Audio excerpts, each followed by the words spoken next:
I am Muslim. I am an immigrant, and interestingly, from Africa. Is anyone surprised that I am being targeted? Is anyone surprised that I am somehow deemed unworthy to speak about American foreign policy? Or that they see me as a powerful voice that needs to be silenced? Frankly, it is expected. I am an American who was sent here,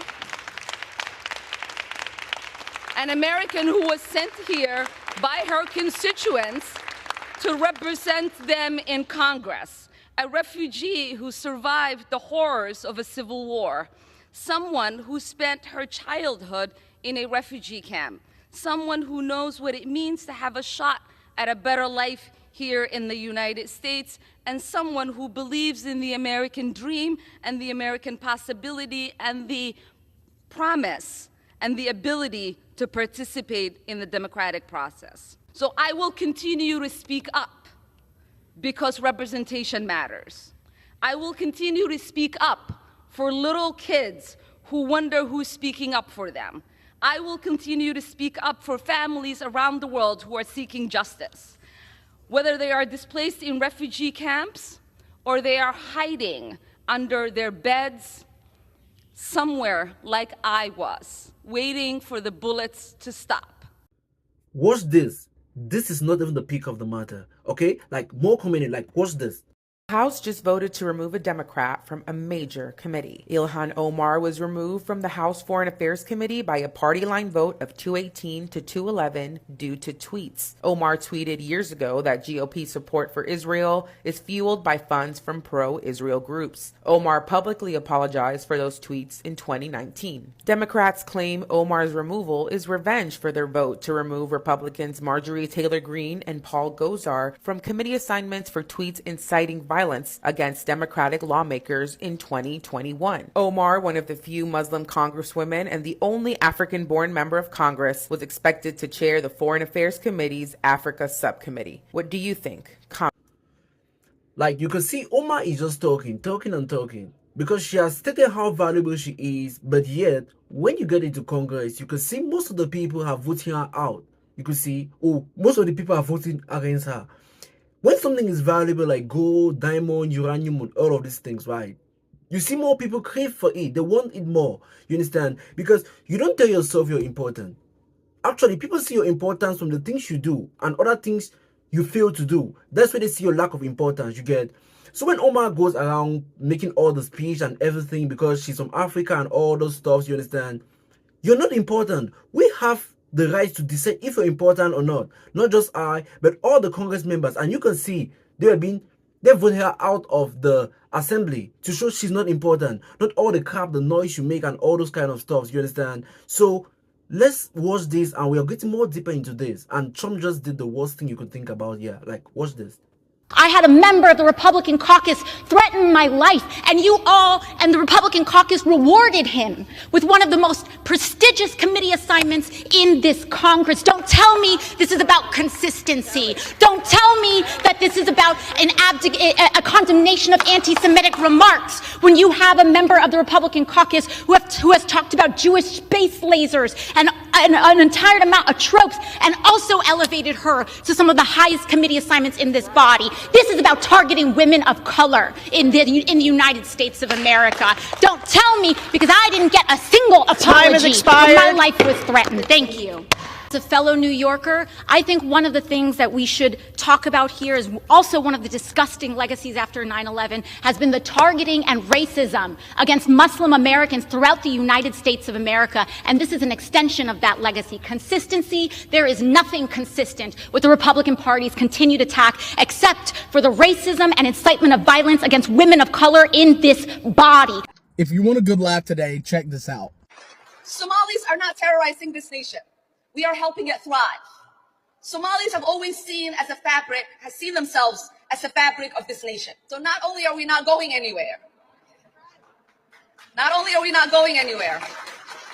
we are not going to allow anybody to make us feel less Minnesotan or less American.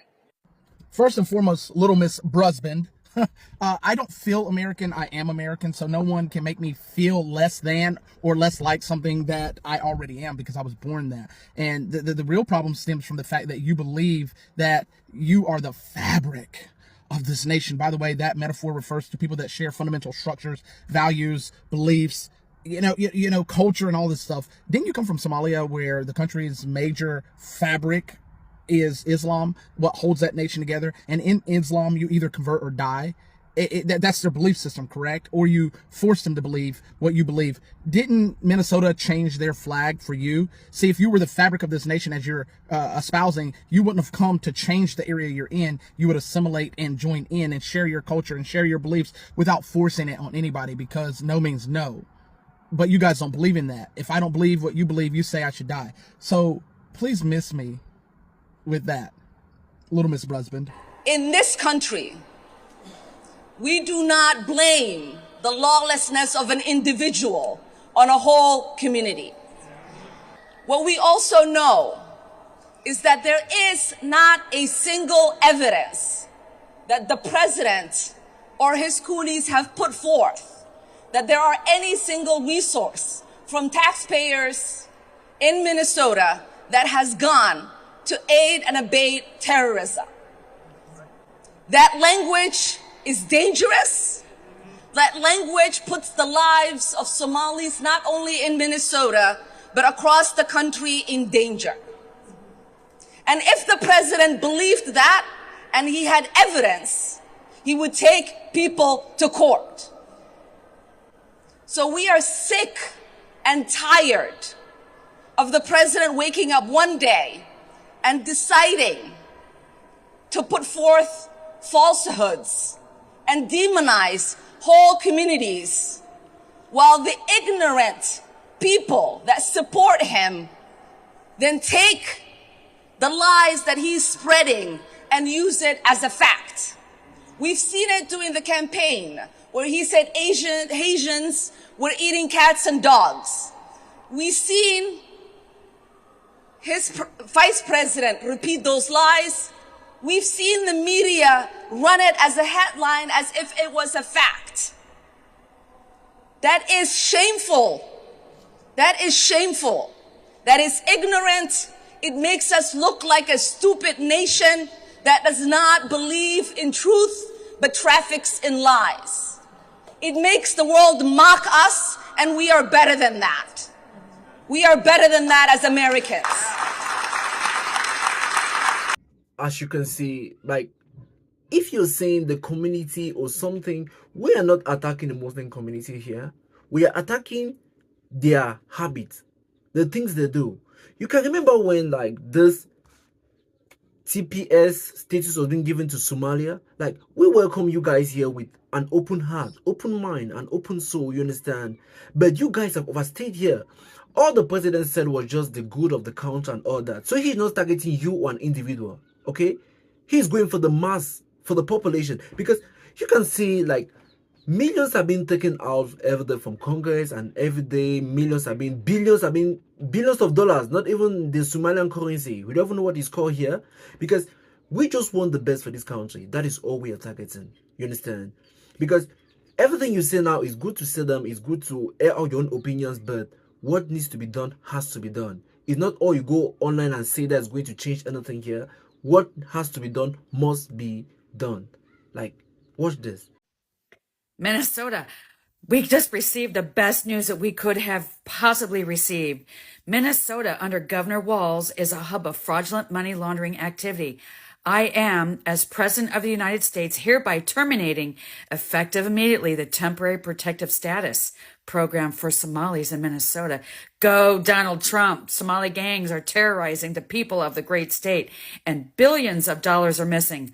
Send them back to where they came from. It's over. Signed, President Donald J. Trump. Omar, what do you have to say now? You must be shaking in your boots, bitch. Listen, all your buddies that have been stealing billions of dollars from the great state of Minnesota, and the governor did nothing to protect the citizens. It is officially OVER. You and all your disgusting, fraudulent, thieving buddies Sayonara. Bye-bye. We're going to talk about our girl, Ilhan Omar. When she was elected to Congress, she reported her net worth of negative $45,000. As of May of 2025, her net worth is now $30 million on a congressional salary of $175,000 a year. So you mean to tell me that her income went up 66,676% in just 5 years? On her congressional salary of $175,000 per year, she would have to work 171 years to get $30 million. It's funny that she pledged her allegiance to Somalia when she's here, literally rolling in the dough. Here's her financial disclosure report. Remember when she said white men were the biggest threat to America? Well, she's married to one, besides her own brother.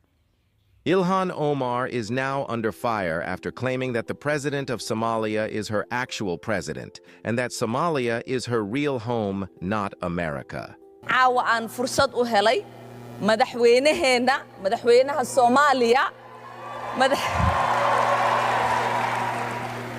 madaxweyne Xasan Sheikh Maxamuud inaan maanta aad iyo aad aan ugu faraxsanahay in maanta madaxweynaheena aad tahay Soomaaliya. Ilhan Omar is now under fire from American citizens after she claimed during a conference with the president of Somalia that the president of Somalia is her actual president and that Somalia is her real home, not America. These comments from Ilhan Omar has garnered controversy from commenters online. Commenters claim that Ilhan Omar should be expelled from Congress immediately and permanently, and that this is completely treasonous. But what do you think about Ilhan Omar's comments?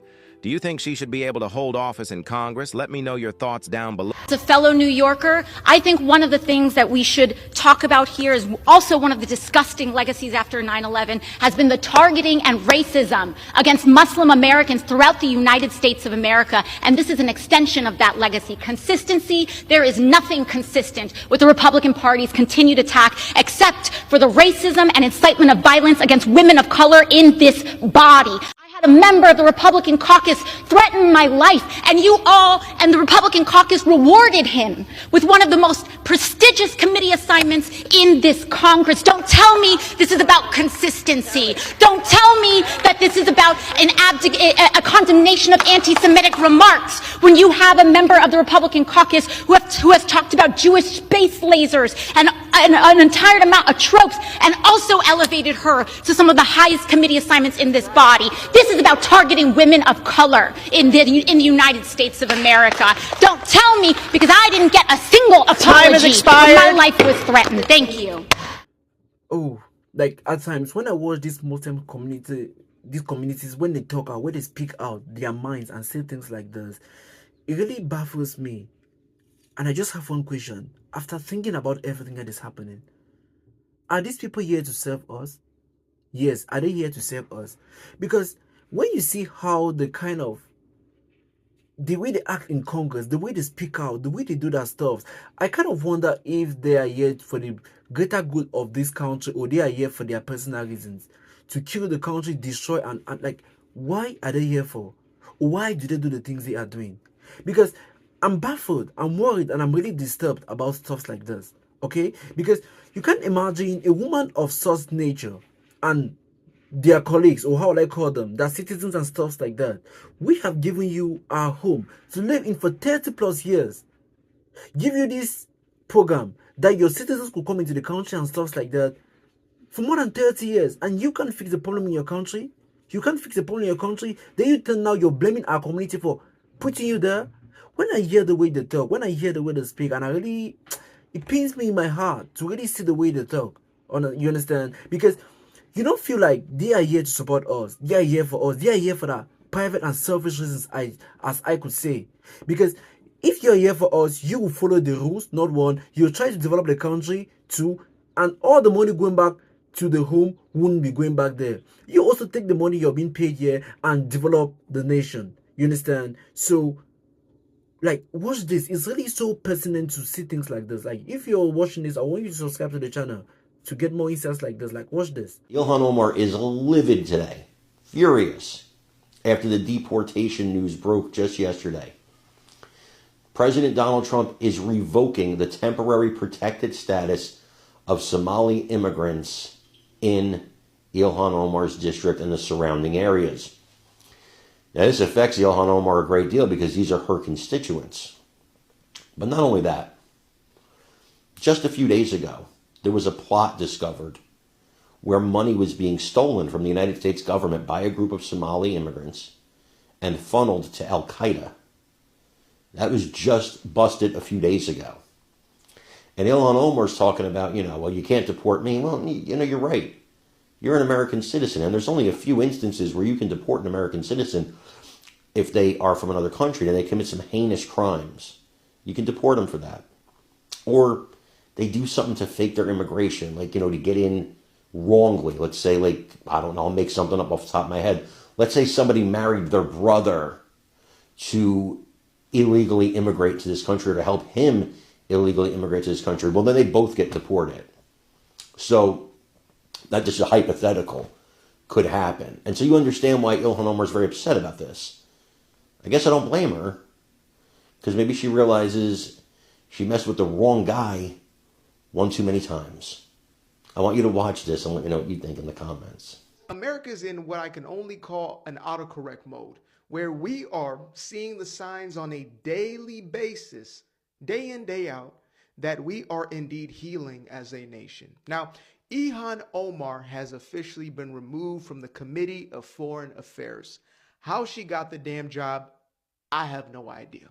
I mean, if you know about Ilhan, you know that this is an individual who has a deep disdain for America.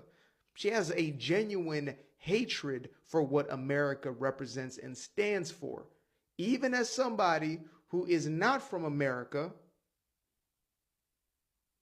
who has a place of power in America, she somehow views us as lesser than. But I digress. This is the real story. Good riddance. Goodbye. Thank God. Arrivederci. Okay?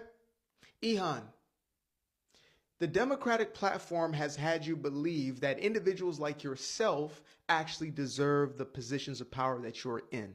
You have been deluded into believing that this is what the American people want, is American hating as opposed to America first. Well, turns out that after you clear out enough of the corruption and you allow the people's voices to be heard, the likes of you will no longer have a job. It's truly that simple. Now, this is, again, early signs, early stages, but we will indeed clear all of this out. Y'all hear the news about the rogue activist judges, clearing them out. Y'all are hearing about the cases that are being put together in the DOJ and the FBI's, etc., clearing them out. It will take some time. There's been a lot of damage done over the last few decades, frankly. So be patient, but we're seeing signs of land, folks. I was teaching a seminar on citizenship once, and a student raised her hand with a question that stopped me cold. She said, "Professor, what happens when someone represents two different places at the same time? Like, whose interests do they actually serve?" I told her that's one of the oldest questions in political philosophy, and history has answered it the same way every single time. You can't serve two masters. Eventually, you have to choose. And when you make that choice, one side will never trust you again. That conversation came back to me this week when I started watching what's developing with Ilhan Omar in Minnesota. Now, before I go further, let me be clear about what I'm seeing. I'm not talking about one event or one controversy. I'm talking about a pattern. A pattern I've seen play out dozens of times across history. A pattern that always ends the same way. Omar represents Minnesota's 5th district, large Somali population. She came here as a refugee, became a citizen, got elected to Congress. That's the American story, right? The whole point of this country, come here, become American, participate in democracy. But here's what I'm watching develop, and this is what interests me as someone who studies how these things unfold. Omar has been advising her Somali constituents on how to handle encounters with immigration enforcement, telling them their rights, how to avoid answering questions, what not to say. Now, she can argue that's just legal advice. Everyone has rights. Fair enough. But Republicans are calling for her deportation, Texas congressmen circulating petitions, Elon Musk saying she's breaking the law, other representatives demanding investigations. That's the surface story. That's what everyone's talking about. But that's not what interests me. What interests me is the pattern underneath, because I've seen this pattern before. In Athens, in Rome, in every republic that's ever existed. And if history is any guide, I can tell you exactly how this ends. Let me explain what I mean. When I farmed, I learned something about irrigation systems. You can't water two fields in opposite directions with the same pump. The physics don't work. Water flows downhill. You have to choose which field gets the water first. You can alternate, sure, but at any given moment, one field is getting water and the other isn't. Politics works the same way. Loyalty isn't infinite. Resources aren't infinite. Time isn't infinite.